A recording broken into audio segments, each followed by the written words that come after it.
Which smell instantly makes you judge someone? I am currently on a performance improvement plan at work for creating a hostile work environment. My crime? I refuse to sit next to a grown man who literally smells like he took a dump yesterday, didn't wipe, and then decided to marinate in it for 24 hours. You think I'm exaggerating? I wish I was. But I work with a guy who has weaponized his own hygiene, and HR says I'm the bully for noticing. Let's call him Dave. Dave clocks in at 7 a.m. sharp every morning. Most people smell like coffee or shampoo at 7 a.m. Dave smells like a porta potty that's been baking in the Arizona sun. It's not just sweat. It's not, I forgot deodorant. It is a specific, thick, biological stench. It smells like he went to the bathroom the night before, skipped the toilet paper, skipped the shower, and then put the same work clothes back on to let the flavor lock in overnight. The moment he walks through the door, the air quality in the office drops to hazardous. You can literally taste it. Here's the problem. Dave knows he smells. He has to know.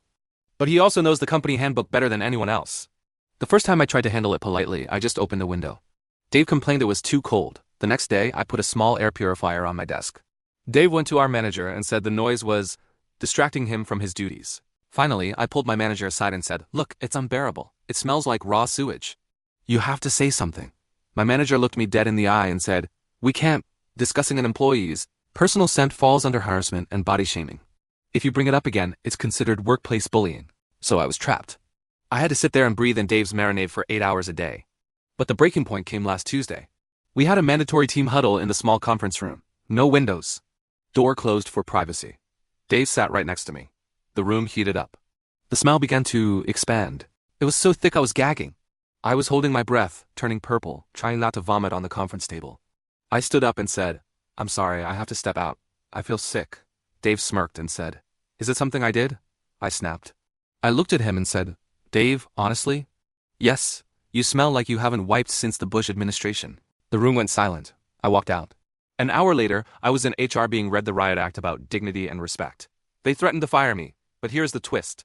While I was in HR getting written up, a major client came in for a tour of the office. They walked past Dave's desk. The client stopped, covered her nose, and asked the VP of sales, "Do you guys have a sewage leak? It smells like a biohazard in here."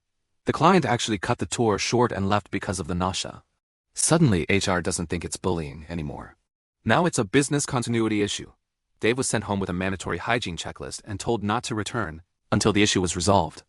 I got written up, but Dave got sent to the showers. I'll take that as a win. Have you ever worked with someone who weaponized their smell? Hit that like button if you think hygiene should be mandatory, and subscribe for more corporate horror stories.